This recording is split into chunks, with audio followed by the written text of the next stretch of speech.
Hello friends, welcome to SSC coaching centre. दोस्तों, आज के वीडियो में गणित के जो यूपी पुलिस के लिए इंपॉर्टेंट है, दिल्ली पुलिस के लिए इंपॉर्टेंट है, एनटीपीसी के लिए इंपॉर्टेंट है, वही क्वेश्चन है।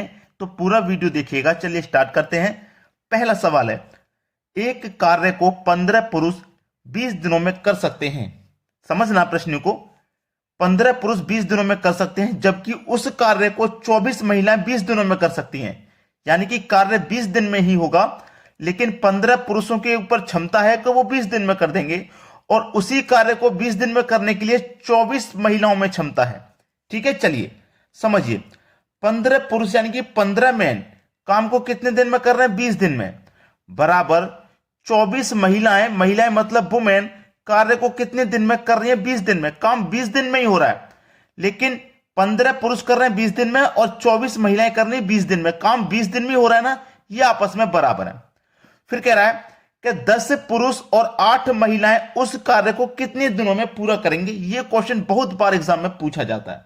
अब देखिए, इसको सॉल्व हमें कैसे करना है, ध्यान से देखिएगा। इसको सॉल्व करेंगे हम।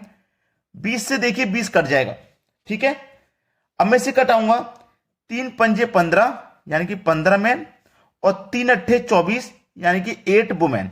ठीक है, बराबर है। अब देखिएगा, इधर m, ये W इधर आएगा तो m के बटे में W, बराबर इधर 8 बचा, ये 5 इधर जाएगा तो 8 के बटे में 5, यानी कि मैन की वैल्यू होगी 8, वुमेन की वैल्यू होगी 5। ठीक है, समझ में आ गया ना। अब जो पूछ रहा है, सवाल को सॉल्व करिए। अब क्या पूछ रहा है कि 10 पुरुष और 8 महिलाएं उस कार्य को कितने दिनों में पूरा करेंगे। ठीक है, 10 पुरुष और 8 महिलाएं उस कार्य को कितने दिन में पूरा करेंगे। देखिएगा, इन दोनों में से कोई एक वैल्यू ले लीजिए, चाहे ये वाली ले लो चाहे ये वाली ले लो, आंसर सेम आएगा। मैं ले लेता हूं 15 पुरुष, काम को 20 दिन में कर रहे हैं। 15 मैन काम को कितने दिन में कर रहे हैं भाई? 20 दिन में कर रहे हैं। एक वैल्यू कोई सी भी इनमें से ऊपर ले लो, और जो पूछा जा रहा है उसे बटे में ले लो। पूछा क्या जा रहा है? 10 पुरुष 10 मैन, ठीक है, प्लस 8 महिलाएं, महिलाएं मतलब 8 वुमेन, कार्य को कितने दिन में करेंगे। जो पूछा जाएगा उसे नीचे, और इन दोनों में से कोई एक वैल्यू ऊपर। कर लो सवाल को खत्म।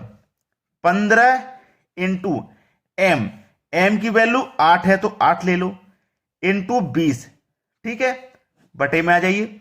10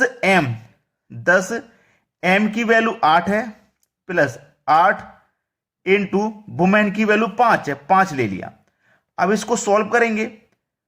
15 इंटू 8 इंटू 20।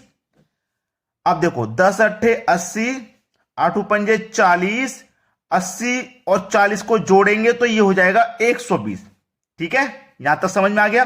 कटा दो। 15 अट्ठे 120, 8 से 8 कट जाएगा, बचेगा कि आपके पास केवल 20, यानी कि प्रश्न का जो सही जवाब हो जाएगा वो हो जाएगा 20 दिन। बिल्कुल सही जवाब, सी ऑप्शन। क्लियर हो गया ना सभी को। यह प्रश्न बहुत इंपॉर्टेंट था, और मुझे आपको इस तरीके से बताना है कि दोबारा कभी भी आपको सीखना ना पड़े। आज आपने सीख लिया, समझ लो हमेशा के लिए सीख लिया।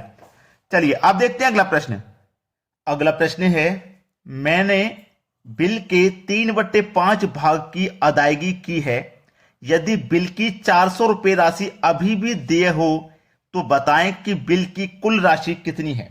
यह सवाल बहुत अच्छा है। देखिए, कोई एक राशि है, कोई एक बिल है, इसमें से हमने कितनी अदा कर दी? 3/5 भाग अदा कर दी, यानी कि इसको इसमें से माइनस कर दो। जो अदा कर दिया है उसको हम माइनस कर देंगे। 3/5 भाग को हमने अदा कर दिया, तो बचा कितना? 5 एकम 5, 5 में से माइनस कर देंगे 3, तो बचेगा 2/5। यही तो बचा है। और रुपए में कितना बचा है? 400 रुपए की राशि बची है अभी अदा करने के लिए।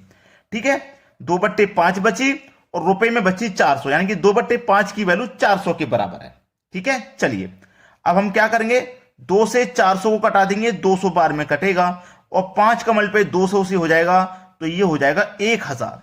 यानी कि आपके सवाल का आंसर आपको मिल गया 1000 रुपए, यानी कि पहला ऑप्शन सही जवाब हो जाएगा। अच्छे से समझ में आ गया ना। चलिए अब देखते हैं अगला प्रश्न। अगला सवाल है, एक स्कूटर तथा टीवी सेट के मूल्यों का अनुपात 7:5 है।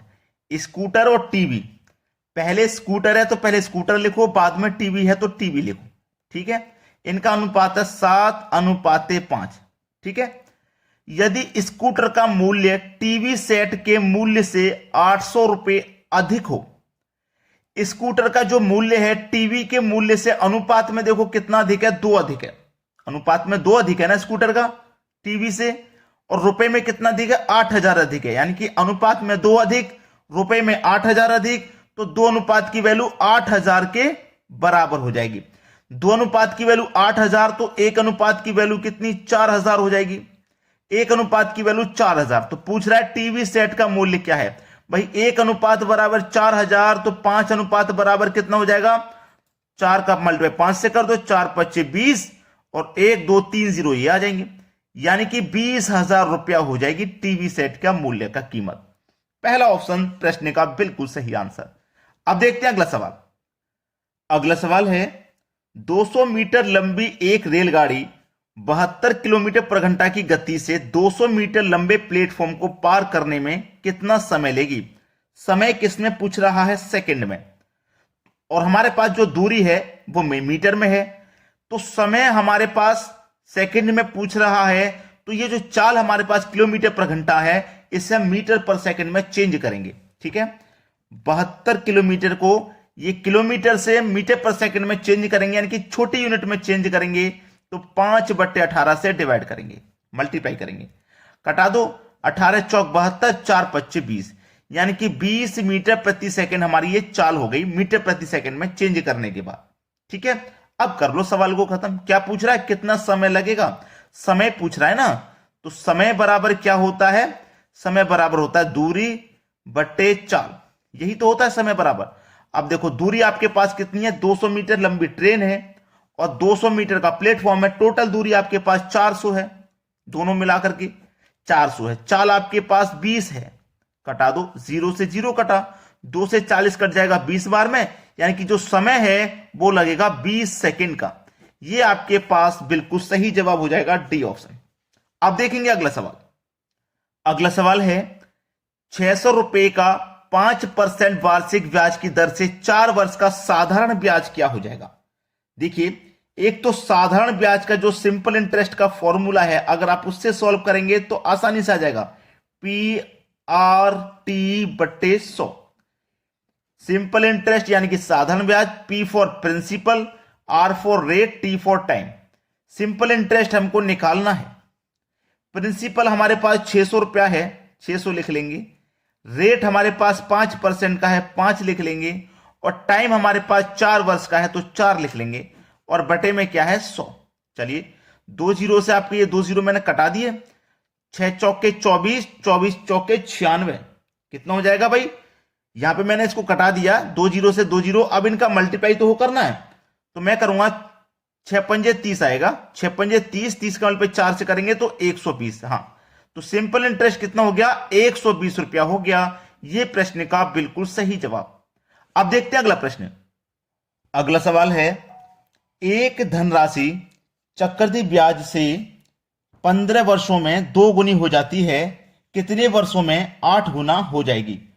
बहुत ही बढ़िया सवाल है दोस्तों। अगर ऐसा सवाल आपको कभी भी मिलता है तो आप उसे कैसे हल करेंगे, ठीक है, कैसे हल करेंगे, उसका तरीका क्या रहेगा। देखिए, आपको एक तरफ क्या लिख लेना है, वर्ष, ठीक है, एक तरफ लिख लेना है गुना। वर्ष का आपको करना है पहाड़ा और गुना की करनी है आपको घात। ठीक है, इतना काम करना है, बस सवाल का आंसर आपको आसानी से मिल जाएगा। 15 वर्ष, वर्ष कितनी है 15, और 15 वर्ष में क्या हो रहा है 2 गुना। ठीक है, अब 15 वर्ष में हो रहा है 2 गुना, तो मैंने क्या बोला कि गुना की आपको घात करनी है तो 2 की घात स्टार्टिंग में 1 होगी और 2 की घात 1 का मान 2 ही रहेगा। और वर्ष का अगर मैं पहाड़ा करूंगा तो 15 1 कम 15 ही रहेगा। अब हमें 8 गुना तक पहुंचना है, तो वर्ष का क्या करेंगे भाई पहाड़ा, तो 15 का पहाड़ा मैं आगे बढ़ाऊंगा 30 हो जाएगा। गुना की घात को आगे बढ़ाऊंगा, पहले 1 घात थी अब 2 करूंगा, तो 2 की घात 2 का मान 4 हो जाएगा। अभी आंसर नहीं मिला, अभी पहाड़े को और आगे बढ़ाइए, 15 के पहाड़े को और आगे बढ़ाऊंगा 45 हो जाएगा। इधर घात को और आगे बढ़ाऊंगा तो 2 की घात 3 का मान 8 हो जाएगा। हमसे क्या बोला था 8 गुना हो जाएगी, कितने समय में हो रही है 8 गुना, 45 वर्ष में देखो 8 गुना हो रही है। सवाल खत्म। कितने वर्षों में हो जाएगी, 45 वर्षों में। ये 45 वर्ष आपका बिल्कुल सही जवाब है। अब देखेंगे अगला सवाल। अगला प्रश्न है, कोई धन चक्रवृद्धि ब्याज की दर से 4 वर्ष में 3 गुना हो जाता है, उसी दर से 27 गुना कब होगा? कब होगा भाई 27 गुना? आप सभी को इसका आंसर देना है। यह प्रश्न आपके लिए होमवर्क है।